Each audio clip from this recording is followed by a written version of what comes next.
And Richard's going to tell us about pole skipping in holographic theories. Okay, thank you, first of all, to Johanna and the other organizers for arranging what should be a very interesting meeting. Yeah, I'm going to talk about pole skipping in holographic theories, and what this talk is about really is about looking for signatures of quantum chaos in the retarded Green's functions of certain operators in holographic theories.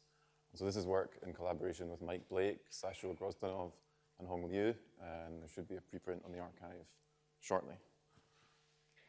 Okay, so there's been a lot of interest recently in trying to better understand the chaotic properties and information scrambling and so on in quantum systems by examining certain 4-point correlation functions, in particular this thermal correlation function here. So V and W here are some generic local operators in your theory that each only involve a small number of degrees of freedom out of the total large number of degrees of freedom in the system.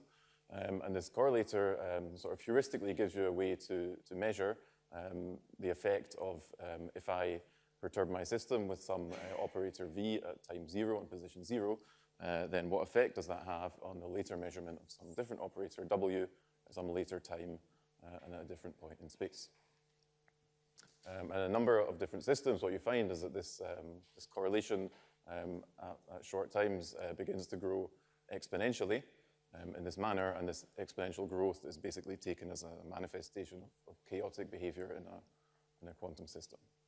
And so this exponential growth depends on two parameters. There's an overall growth rate, lambda, which is called the Lyapunov exponent, and then there's a speed, VB here, which controls the spreading of this thing in space, and that's called the butterfly velocity. So there's this kind of behavior is seen, as I said, in a number of theories. In particular, it's seen in holographic theories. So it's seen in classical, theories with classical gravity duals. And in those cases, this exponential growth arises because of the way the infalling matter backreacts on the horizon of a black hole. And the consequence of that is that in holographic theories, these parameters, this Lyapunov exponent and the butterfly velocity, are related in a pretty simple way just to properties of the horizon of the black hole. Don't depend on all other kind of details of the space-time. So, for example, the Lyapunov exponent is just given by 2 pi times the temperature in all of these holographic theories, and the butterfly velocity is related in some relatively simple way to the derivative of the spatial part of the metric here near the horizon. Okay. Now, what the motivation for my talk is really is that there's been some kind of surprising observations recently that these chaos parameters, this lambda and VB, have started showing up in seemingly very different contexts. So when you look at other properties of your system, you find sometimes lambda and VB are showing up in places where you might not have expected them to. So one particular example of this, which is basically the motivation for what I'm going to talk about, was pointed out in this paper last year by Konrad and his collaborators, where what they were studying were just the poles, so the dispersion relations, omega of k, of the poles of the retarded Green's function of energy density in Schwarzschild ADS5 spacetime. Okay, so this thing has been very well studied over many, many years by now. But what Konrad and his collaborators were doing was something slightly different, which was instead of looking at the poles of this Green's function as a function of real momentum, they were looking at the poles of this Green's function as a function of an imaginary momentum. So they took k to be an imaginary number, then the poles set at imaginary frequencies, and they basically numerically solved these equations and tracked what happens to these poles as you increase imaginary k. So at very small values of k, there's a hydrodynamic excitation, there's a sound wave, and what they observed was as you just keep cranking up k, eventually this pole has some trajectory in this Fourier space of omega and k, and eventually it passes through a point, which is this point here, which is related in an extremely simple way to lambda and VB that arise in this 4-point function I showed a second ago. And furthermore, as this pole approaches this special point in Fourier space, its residue vanishes, or at least this is a numerical calculation. So the residue looks like it's getting small as you get closer and closer to this point. Okay. So sort of one possibility here is this is just a coincidence because Schwarzschild ADS is very simple. It has no dimensionless parameters. So maybe this is just a numerical coincidence. But some more sort of context for it, or motivation about why this is not just a coincidence, came out in this recent paper by Blake, Lee, and Liu. So what they did was they formulated a quantum version of hydrodynamics, a particular, sort of postulated, if you like, a particular quantum theory of hydrodynamics. And what they showed was that within this theory that they postulated, which obviously involved the hydrodynamic degrees of freedom, what they found was that the hydrodynamic degrees of freedom in this theory of quantum hydrodynamics are also the degrees of freedom which cause the chaotic growth of 4-point correlation functions. So, essentially what they're saying is that this dynamics of chaos and hydrodynamics are somehow coming from the same origin. And what their theory predicted is one manifestation of the fact these things are related, is that if you look at the retarded Green's function of your energy density operator as a function of imaginary momentum, what you must find is that there'll be some hydrodynamic pole, a low momentum, and as you crank up k, eventually it has to pass through this point. Okay, so this is a relation between, between these parameters and the 4-point function and the retarded Green's function of energy density. And they also said the residue should vanish at this particular point, and they called this phenomenon pole skipping. So just to make it a bit easier for myself later on, talking about the residue at this particular point turns out to be very difficult. So another way of saying that the residue vanishes at this point is that as well as there being a line of poles that have to pass through this point with some trajectory, there's also a line of zeros in the Green's function that also have to pass through this same point, but they pass through along a different trajectory. Okay, so these guys are saying the results that Conrad and his collaborators found is not just some coincidence, but really it just has to be the case. So this effective theory they proposed, they proposed this should describe all maximally chaotic theories, in particular all holographic theories. And so what I want to address is the question of, well, does this pole skipping happen in all holographic theories? And if so, why? And so we know if this is going to happen in general, it must be that it's due to some relatively generic property of gravity. It can't depend on some complicated details of your specific action. If this happens in every theory, you should be able to see why from some relatively simple reason. And secondly, the physics near the horizon must be very important for this phenomenon, because these parameters, lambda and VB, just depend on the properties of your horizon. And so, this phenomenon you should, I will explain, you can see from just what's happening near the horizon. Okay, so I want to do 3 things from now on. First of all, I want to give you a sort of general argument, just coming from Einstein's equations near the horizon, near the special point in Fourier space, about why it has to be that there has to be a pole passing through this particular point in sort of generic theories of gravity. This argument is general, but it's also a bit abstract. So then afterwards, I want to go through an example very explicitly where you can just compute everything analytically and really check thoroughly that this general argument I'm giving is exactly what's happening. Okay, so let me start with something very simple because it's a very useful contrast to what I'm going to say in a minute. So let's start with a black-brane spacetime, which I'm going to write in ingoing Eddington-Finkelstein coordinates like this. And imagine I want to compute just the retarded Green's function of some probe scalar field. So what I do is I just look at the equation for the scalar field. I just solve it, and it has 2 solutions. And near the boundary, these 2 independent solutions have different fall-offs. So there's a normalizable mode, which falls off more quickly, and a non-normalizable mode. And then to get the retarded Green's function from this, what I do is I look at the solution near the horizon and make sure it's ingoing at the horizon, so it's regular in this ingoing coordinate. And that fixes a particular linear combination of these 2 solutions near the boundary. And from that, I read off the Green's function, just the retarded Green's function, just from the ratio of these coefficients. Okay. So hopefully everyone's familiar with that. Now, I'm not really interested in retarded Green's function of some scalar field. I'm interested in retarded Green's functions of the energy density. And so the principle is the same for doing this. I want to study perturbations around this spacetime. which are ingoing at the horizon, and then from the asymptotic data read off the Green's functions, but the particular perturbations I'm interested in are perturbations of the metric. And in particular, the time components of the metric, this guy here. Now, Einstein's equations are complicated, and this component of the metric couples to many other things. So for simplicity, I'm going to assume there's no matter, although this is not important for what I'm going to say. And I'm going to go to radial gauge. And then I have these fluctuations coupling to one another. Okay.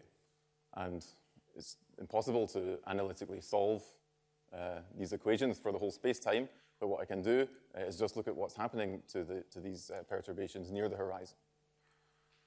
And so I'm going to make an ansatz for all of these fields that is manifestly ingoing at the horizon, so it's completely regular in these ingoing coordinates. I'm just going to expand it as a power series and solve the Einstein equations near the horizon, order by order, to fix all these various coefficients, and in this way integrate out to the UV. So to be explicit, I can take the VV component of the Einstein's equations on the horizon. It gives me some condition that relates the leading coefficient of GVV near the horizon to these other coefficients. And I can just solve this for GVV. Okay, and then I can do the same for all other Einstein's equations and eventually fix all these parameters as I integrate out from the horizon. And in the end, I'll find a solution that only depends on d plus 2 parameters. So there's some free parameters in the solution, and everything else is fixed. And once I've done that, in principle, I can just go to the UV and read off the Green's functions.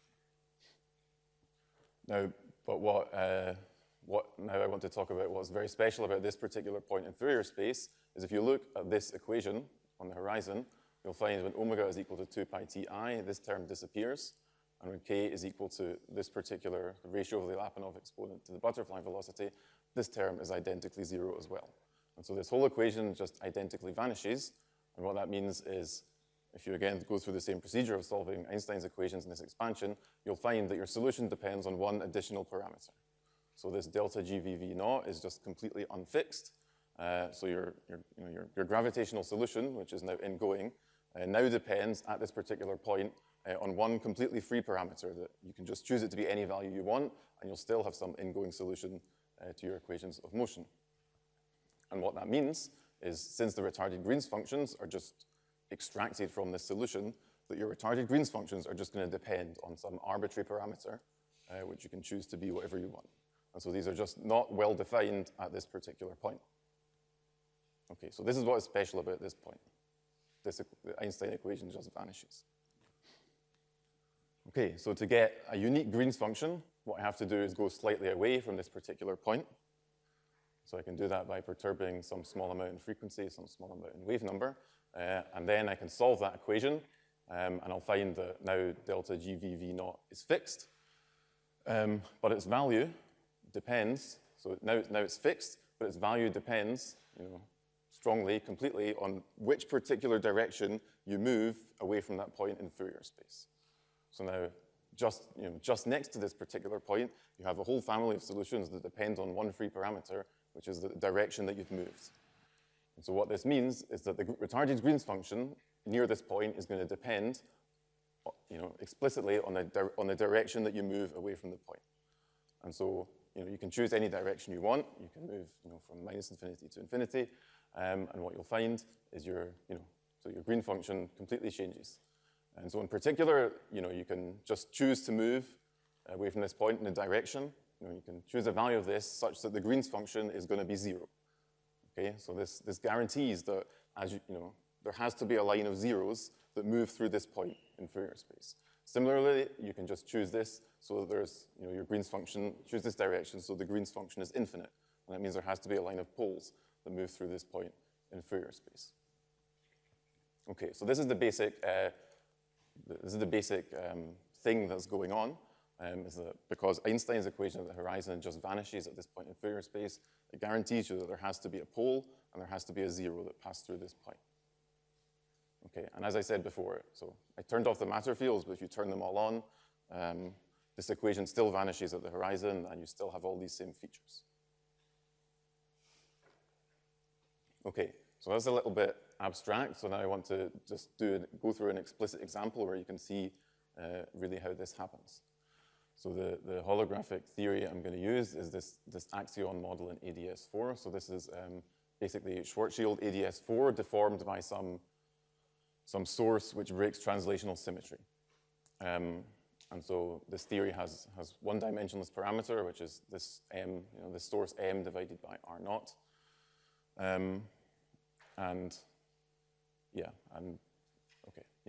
And this parameter breaks translational symmetry, and what it does is it radically alters the properties at long distances, at small k, of this retarded Green's function. But as I'm going to show, it just, it does nothing to this pole skipping phenomenon. So this pole skipping happens completely independent of m. So I'm just including m here basically to show you that this is much more general than just vacuum gravity, but you can include matter fields and you'll get exactly the same phenomenon. Okay, so what I want to do is solve the metric perturbation equations for this theory. And what I want to do that, I'm not going to solve for every component of the metric. I'm going to use this insight from many years ago that you can extract much more efficiently the retarded Green's function of the energy density by working with some particular gauge invariant combination of all the metric perturbations. And I'm going to choose this horrendous looking combination here because it obeys a very simple equation of motion. So I can just solve this equation for this essentially scalar field now, and from its asymptotics near the boundary, I can read off the Green's function in this way. Okay, so let me try and solve that equation. So if I just pick some generic point in Fourier space, some generic omega and k, I'll find there are two independent solutions, and near the horizon, they have two different behaviors. So there's one outgoing, which is this guy, so I kill him, I don't want an outgoing solution. And I have this ingoing solution here. Okay, so that's sort of as expected. But if you do the same analysis, but now at this particular value of k and this particular value of omega, what you'll find is the two solutions are both completely regular now at the horizon. And in fact, you can write down explicitly an exact solution for what this field looks like at this value of omega and k. And so it's just some linear combination of a constant plus this horrible-looking integral. And since this thing, with arbitrary constants is just completely fine at the horizon, when I calculate the Green's function from the asymptotic behavior of this guy, I find it depends, as I said before, just on some free parameter, just on the ratio of these two constants. So now, to specify this uniquely, I want to move slightly away from that special point. So I want to take this special value of k and move a small distance epsilon away, and also change my frequency by a small amount, and see what that does to my solution. So since I want epsilon here to be very small, by examining the equation, I can see that throughout almost the entire space-time, the solution just looks exactly the same to leading order in epsilon. But near the horizon, so here's my space-time here, so there's a UV region, where at small epsilon, my solution just looks like that linear combination I wrote down a second ago. But at distances very close to the horizon of order epsilon over b, there starts to be big corrections from the fact that epsilon is non-zero. And you can see that from the fact the equation of motion has this function in it. And if you expand this at small epsilon and near the horizon, you can see that the limits of epsilon to 0 and going to the horizon, you have to be careful about the order of limits. And so what we did was to take our solution in this region, which is just the solution I showed before, solve the equation again at small epsilon near the horizon. Now this will pick out some unique ingoing mode at the horizon and match this to the UV solution, and that will give me exactly what my UV solution is at small epsilon. Okay, the IR solution has some form, and it depends on delta omega over delta k, the direction that you move in. You can do the matching to the UV, and what you'll find is you again have this same linear combination of solutions that you had before, but now as I advertised, the coefficient, the relative ratio of the normalizable and non-normalizable modes just depends on the direction that you moved. Okay, so once you choose a direction, that picks out a specific linear combination of these two independent solutions, which both exist at that special point in Fourier space. Okay, and from this solution, I can just write down what the Green's function is. and it has this form. So C is some horrendous constant, and QP and QZ are some horrendous constants. But as you can see, there's a line of poles, okay, and there's also a line of zeros. And this just comes from the fact that this is an arbitrary combination of normalizable and non-normalizable, and by choosing my direction, I'm fixing the relative coefficient, and I can choose it to be a pole, I can choose it to be a zero.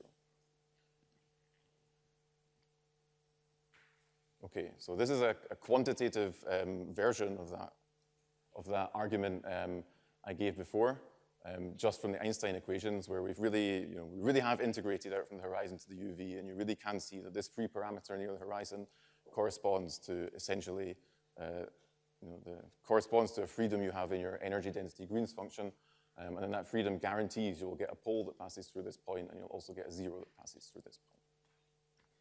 Okay, and this is entirely analytic. So you can write down, for example, what is the slope as the poles pass through this point? What is the slope of this line? And it's again, it depends on some horrendous integrals, but this is a quantitative, definite answer. Okay, so this hopefully convinces you that there has to be a pole and a zero passing through this point.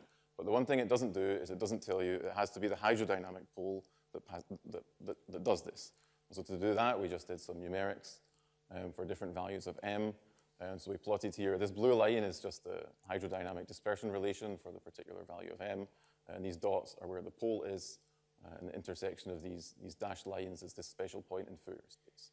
And so you can see it's always this pole, which is hydrodynamic at small k, which eventually passes through this point, this special point in Fourier space. And we can also quantitatively check those expressions I had before. For example, we can figure out numerically what is the slope of this line of poles as it passes through this particular point in Fourier space. That's what's plotted here. This red line is this analytic expression I had before as a function of this dimensionless parameter m over r naught. And these dots are the numerical results. And so you can see really this calculation and explanation I did really agrees perfectly with what happens if you just do an exact computation numerically.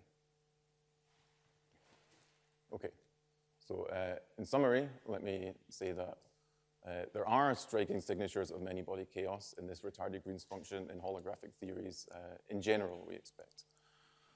In particular, there is this pole skipping phenomenon. There has to be a pole which passes through a particular location in Fourier space, and there has to be a zero that passes through that location as well. And the origin of this phenomenon is the fact that Einstein's equation at this particular value of the frequency and this particular value of the wave number just vanishes identically.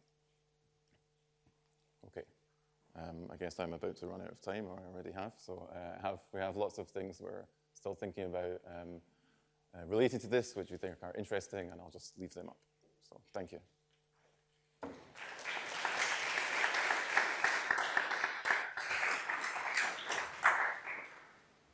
Thanks, David, for your nice presentation. So are there questions? Yes, please.